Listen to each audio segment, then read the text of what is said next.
Hello, I'm Meri Fatin. Welcome to Cover, where we discuss great new West Australian books. The show is presented by Writing WA, the peak body for writing and associated activities in Western Australia. The book we're discussing today is The Sound by Sarah Drummond. Welcome, Sarah. Hi Meri, thanks for having me here. Well, it's great to have you here, actually. The book is amazing. I want to talk to you, first of all, about the two kind of historical events that you've pulled together. Firstly, the first white contact in Otago in New Zealand, and secondly, the story of the sealers who kind of scoured the south coast of Australia in a fairly brief period of the 1800s. You came across that story 10 years ago? Yeah, about 10 years ago, a friend of mine told me the story of the sealers who were living out on Breaksea Island, and this is pre-contact, so it was before Western Australia was settled by the British, and they were living out on Breaksea Island, which is just off the coast of Albany, and they were this kind of piratey mob of men, women, children, dogs, and they were from all over the world, these people. They were African Americans, a Canadian man who spoke French, an Irishman, Tasmanian Aboriginal women, and women from Kangaroo Island and South Australia as well. And one of them was even called Hooke. And I was just like, this is great. This just sounds like an absolute ripper of a yarn. But it was always, and I began to research their lives, and every time you look at the settlement narrative of Western Australia, and in particularly Albany, or King George Sound as it was known at the time, this story of the sealers was just this single line at the end of a paragraph about, the settlement of King George Sound. And I wanted to know who these people were. Mm. So I guess that's the first part of the question. And what about the story of the Sofia? Okay, so the Sofia Affair, I guess, happened in 1817 in Otago, or what is now called Dunedin, on the South Island of New Zealand. And it was a bunch of Australian sealers run by a man called Captain James Kelly, who they were trading with the Maori of the area. And some kind of argument erupted, and a massacre occurred, and a lot of the young men were killed. The chief was killed, Chief Karako was killed at the same time.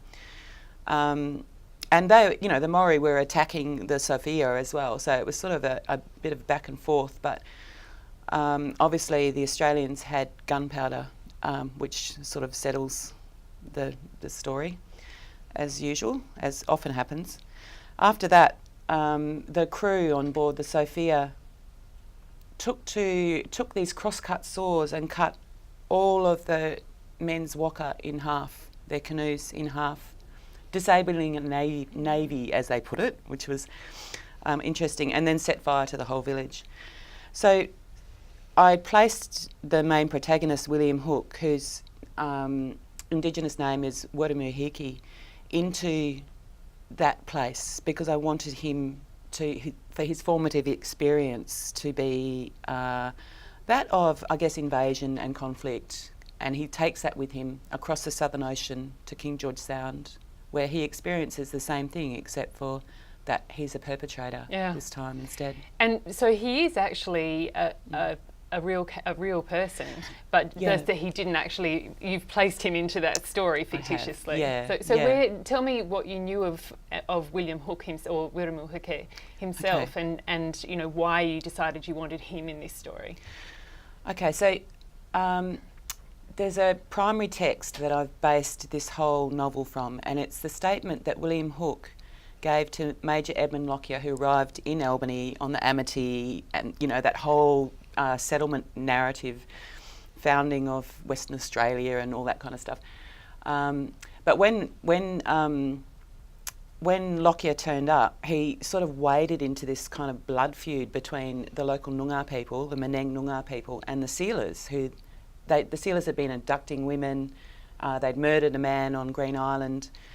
All these things had happened, and then Lockyer sails in and realises that there's some, I think what he said, there's some bad work being done around here. Mm-hmm. That was his very words. He ended up arresting or detaining the sealers aboard the Amity and took all of their guns off them and interviewed William Hooke, who gave him the statement that he needed to arrest Samuel Bailey and several other sealers. And so William Hooke is a character, he's a real person in Australian history. And I guess I kind of started stalking him through the history books because I was a bit fascinated with why he would dob his mates in. These guys were living off the edge of the world, off the edge of their known world. I mean, obviously it's the centre of the Meneng Noongar world, but they're off the edge of the world themselves. They've been abandoned by their bosses and just left there for a year and a half, nearly 2 years, with small boats, no gunpowder, no rope, and William Hooke, they depended on each other entirely for their existence and for their safety and for their survival. And as dysfunctional as that was. It was completely dysfunctional. Yeah. But they had their own internal law, this law amongst themselves. And he trashed that. He actually dismantled that by informing against his crewmates. Mm. And so that fascinated me. I couldn't understand why he'd done that. And I think that's why I became so fascinated with him, was trying to work that out. Yeah. Yeah. So you had extraordinary material to actually begin to. It's amazing, isn't it? Oh, absolutely. Yeah. Before we go any further, though, just for context, just to understand the sealing industry at the time, because it was quite short-lived, wasn't it? Okay, so the Southern Ocean sealing began in the about 1805. And it was after, I think it must have been Flinders, or no, it was somebody else. Anyway, they went back to Sydney from Bass Strait with reports of these seals, on the islands there. Europeans were in Van Diemen's Land at that time, but I don't know if they'd made many forays into the Bass Strait. So this sealing industry came out of that, and these sealing operations came out of Sydney, New Zealand, Van Diemen's Land, and they were quite sort of well established by about 1815, and it was a massive industry. It was Australia's first export industry. Yeah. They exported the skins and the oil. The oils were used to light the streets of London, as so that was Australian seals. Yeah. The Chinese used to buy them, the Mandarins used to wear these sealskin cloaks, that were from Australian seals, and the hats and the shoes of all of the people, who, in England were quite often made from sealskin as well. It was a massive industry. It was entirely unregulated, and within about 30 years, I think most of the New Zealand fur seal population had been just about wiped out, and the sea lions were in serious trouble. So after the seals were, most of them were killed on the Bass Strait, a lot of the sealers kind of moved onto those Bass Strait islands as resident sealers and mutton birders, and they just stayed there, and a lot of them had Palawa or Tasmanian Aboriginal wives who lived with them. And they had families there. And there was also another community on Kangaroo Island. And there was a lot of movement between Bass Strait and Kangaroo Island. But the seals were getting really scarce. So by the mid-1820s, the sealers were looking to the west. And that's how they ended up in Western Australia. All the way across. They were going further and further west, looking for seal. So as you said earlier, that originally they were being dropped off and picked up, and then as the seals got more scarce, they stayed. But this is where the development of these really bizarre communities. I think what you refer to as heterotopia in your notes at the back of the book. Can you explain what you mean by that? How do you describe the way these communities developed?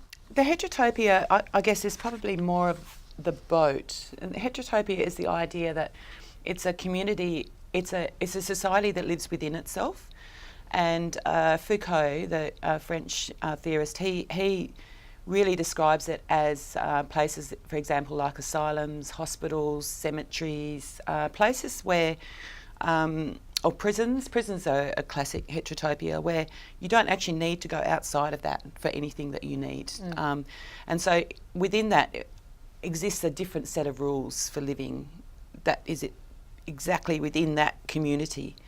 So the island is a great example of a heterotopia, but the boat, he says, is the ultimate heterotopia because it can move backwards and forwards and into other societies, but it's always contained, this society is contained within itself. And I guess when it comes to islands, and once again, that sort of rule of law that existed within themselves and had no bearing on the outside world. And a lot of these people were actually trying to get away from places like Maria Island, Port Arthur. They weren't interested in living in that kind of society. Well, it is extraordinary when you think about the fact that once they were, instead of when the seals ran out going back into civilization, they opted for survival. Essentially, that's what it turned out to be, that they just was totally hand to mouth. They really did set up their own communities, their own societies, yeah. I wanted to ask you about Robinson's journals because they were quite a good resource for you, weren't they? Yeah, so George Augustus Robinson, he was an English bricklayer actually, but he came out to Van Diemen's Land trying to sort of, I guess, rise above his station in life. And Governor Grey gave him the mission of basically conciliation with the Aboriginal people of Tasmania or Van Diemen's Land at a time when Van Diemen's Land was becoming an absolute crucible of violence. It was so full on there. It was, so it was. There was a black war going on. There was a night and day war, which some historians describe, where during the day the convicts or the workers or the farmers didn't go into the forest, didn't go into the bush, but at night the tables turned, and it was the Aboriginal people who suffered at their fires or in their camps. So that was all going on, and of course they had the Black Line a year or so. During that period. So they were trying to contain, there were massacres going on, there were shepherds' huts being attacked. And there was a high level of anxiety, especially with the people who were taking land. And then of course you had the sealers who were kidnapping the women and the children, which if you take out, one childbearing woman out of a small band of people, you can actually take away the future of the tribe. And so there was all that stuff going on. So Robinson's job was to basically get all of the Aboriginal people in this kind of what he called a friendly mission and take them to Flinders Island, which he called the Promised Land. And that was his job under Governor Grey. And so he travelled around the island with a woman who you may have heard of called Truganina and Dr. Waretti and a few other people who were also trying to help him. And I think they believed that he was right, that they were in so much trouble that they actually had to be exiled to this island. And of course, the rest is history in that way. But Robinson's journals are extraordinary. It's called Friendly Mission, and Brian Plomley edited them, and they're about 1,000 pages long. And he just describes so much about Palawa culture right before it was just pushed down so hard, and it is such a valuable resource that a lot of people don't like it, and he was an uppity git. He was really sort of, you can see in his language, he's very self-important, but in those journals are descriptions of a lot of the people in the Sound who arrived in Western Australia during that time, and then who went back to Tasmania. And they turn up again, So there's all these characters, and he hated the sealers because the sealers were taking the women. And by that point, he was actually getting a bounty for women, men, women and children from the government.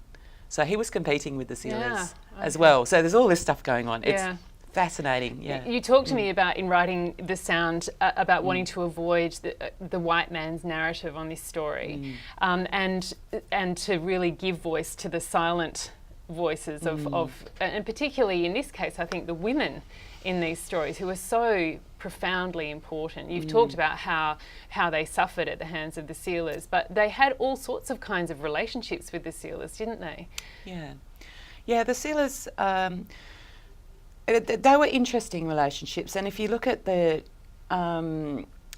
names in Tasmania of Indigenous people, they're quite often sealers' names that came from Bass Strait, who stayed on Bass Strait after what could be seen as an apocalypse, for Palawa people, who stayed on Bass Strait and were able to maintain their culture because they weren't being Christianised and civilised, It's a really interesting kind of furry, fuzzy line between some women who had perhaps 10 children with one man, which anyone could construe as a marriage, to utter exploitation, abduction, ownership, slavery, and all of those relationships in between.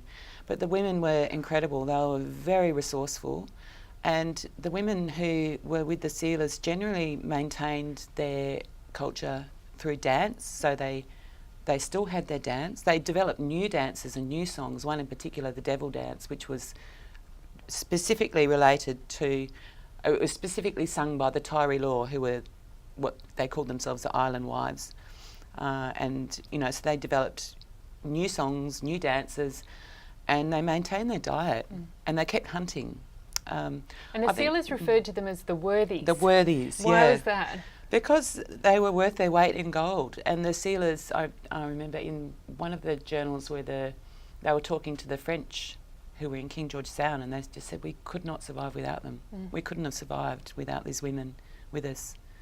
So some of the women that are characters in The Sound are figures from real life, like Sal? Yeah, Sal's a figure from real life. Can I talk about Sal for a moment? Because Sal's a fantastic character. So she was abducted from the mainland of South Australia, probably as a young girl or a teenager, and taken to Kangaroo Island. She maintained links with her family on the mainland somehow. I think the sealers were back and forth. It's 15 nautical miles or something, and they were back and forth between Kangaroo Island and the mainland.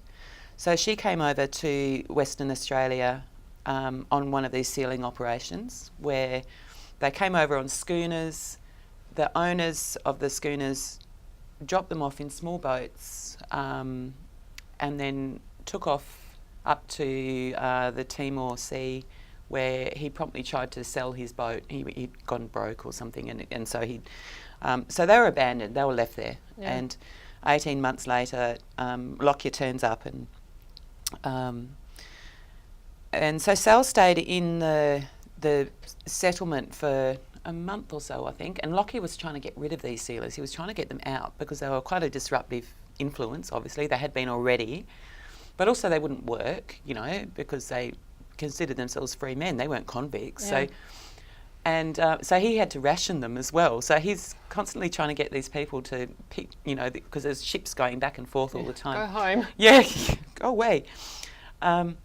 Anyway, finally Sal made it back to Kangaroo Island, where she sort of folded back into that Kangaroo Island sealing community again.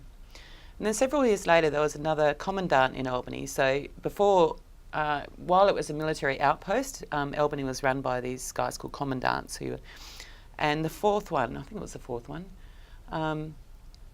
Captain Collett Barker, he'd finished his post as commandant in Albany and was going back along the Southern Ocean to Sydney, I think, and he stopped in at the Murray Mouth for a bit of a look around, and he stripped naked, and he tied a compass to his head so that he wouldn't get it wet, and he swam across the river, and he went over the other side, and his crewman, who was standing where he'd left them, heard him screaming and realised that he'd been murdered by these Aboriginal men. They couldn't actually see it happen, but they gathered that's what had happened.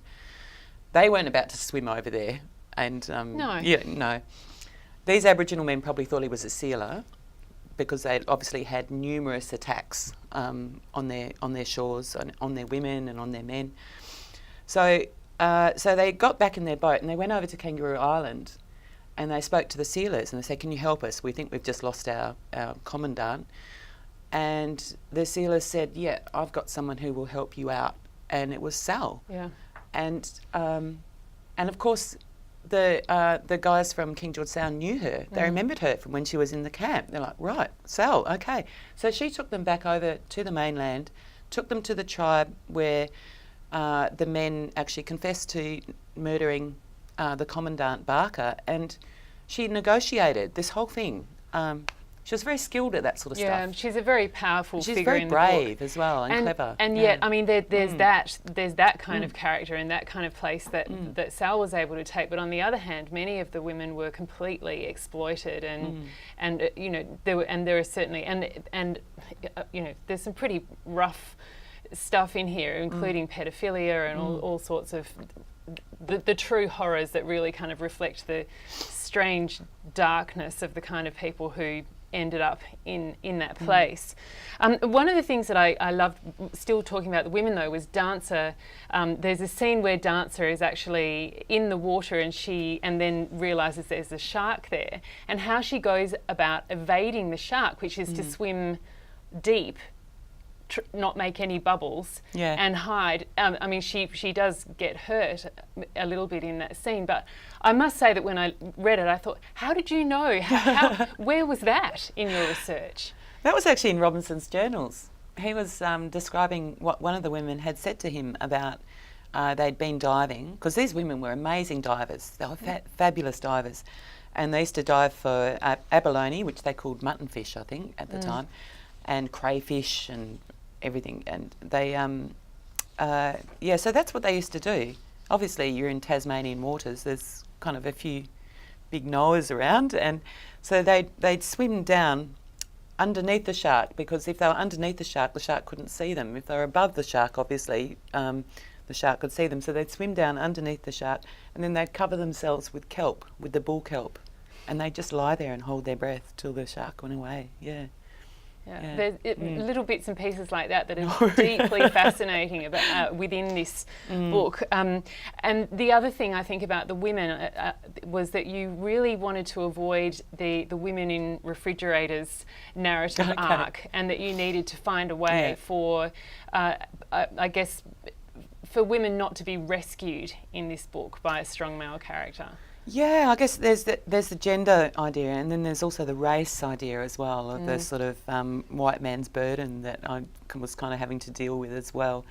But I was really trying to avoid that narrative arc where women or children are terribly abused by a male, and then another male saves them or avenges them and is made a hero. And I couldn't get my head around how to go about that without falling into that trap, you know. And so William Hooke, or Wurdamu Hiki, is this man who is sort of developing a moral conscience, I guess. Because he's quite young, isn't he? He's only about 20. Yeah, he's about 20, and he might even be 19 or 18, you know. He's just developing into a young man, and he's interested in honour or mana, you know, in the Maori way of saying it, and he sees the terrible things that his crew are doing, and he doesn't agree with it, but he's going along with them all the time.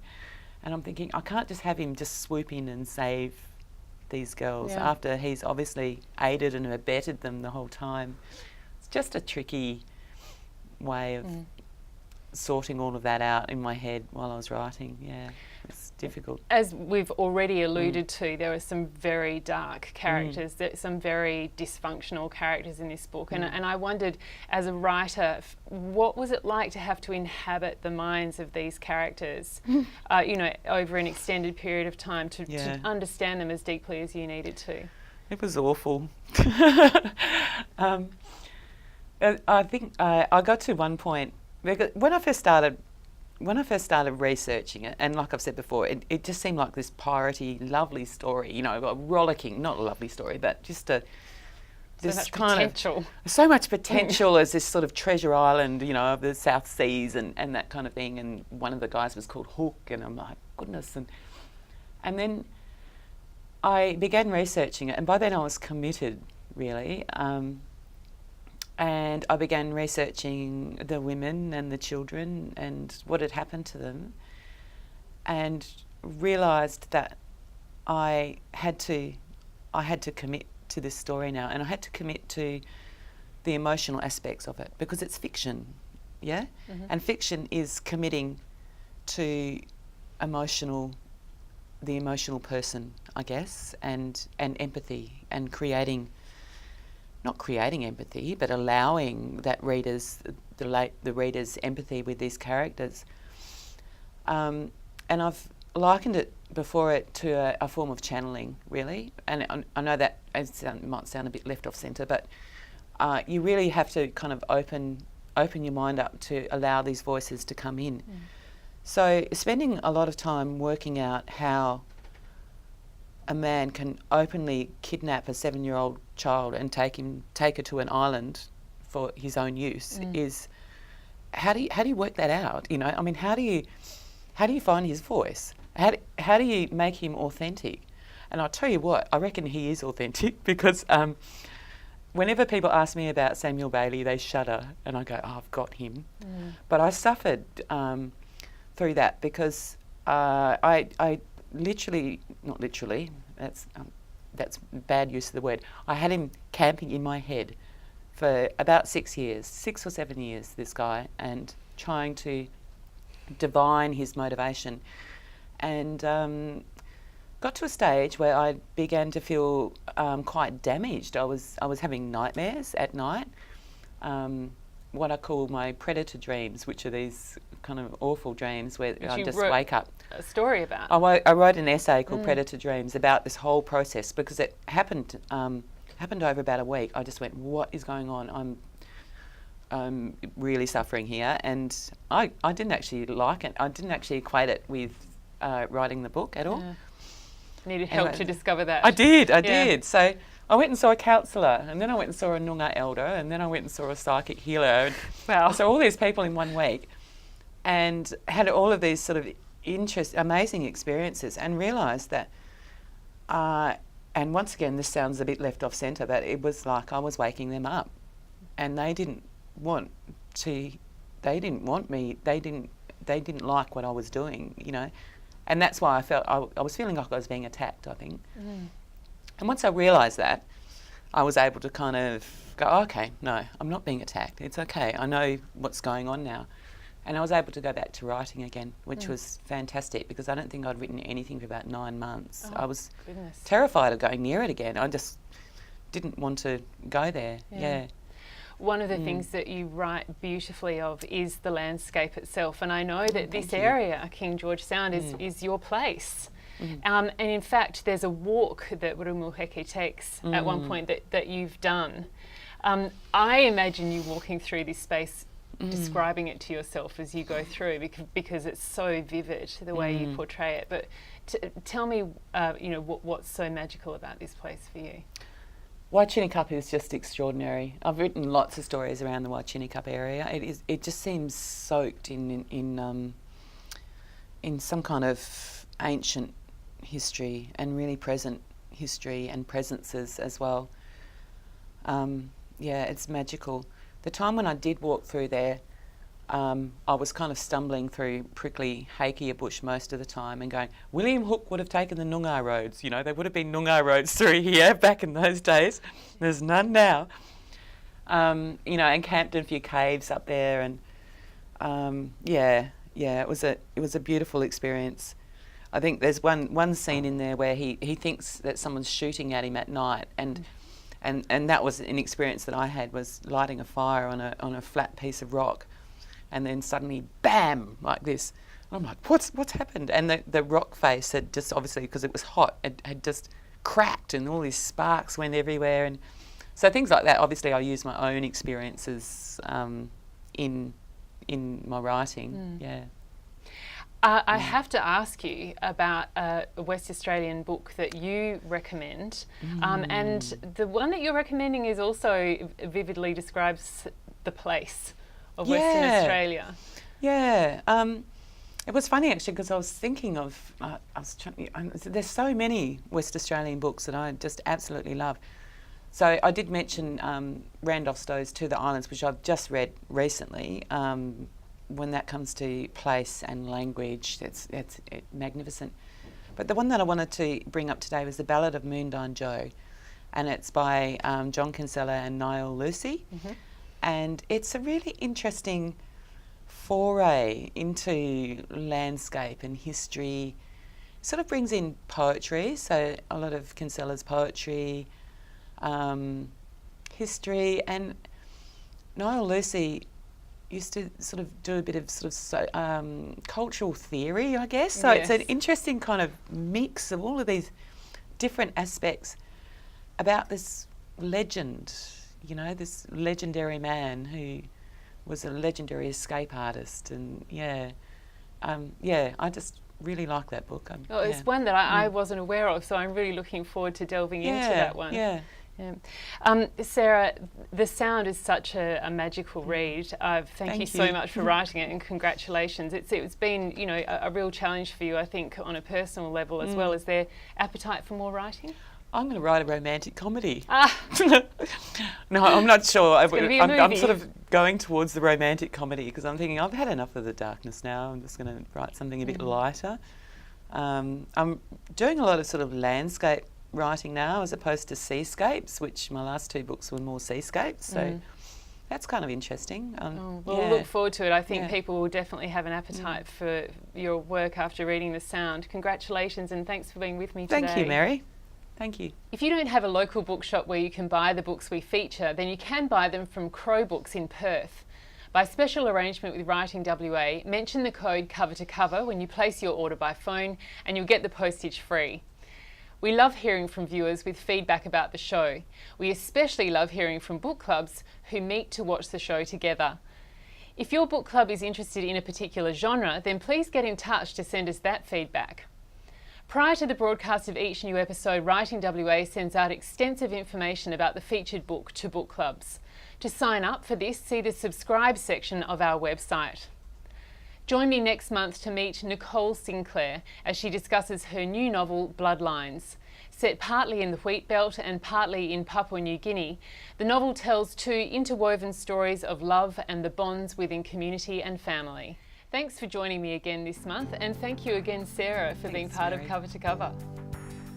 Enjoy reading local, and I look forward to your company next month on Cover to Cover.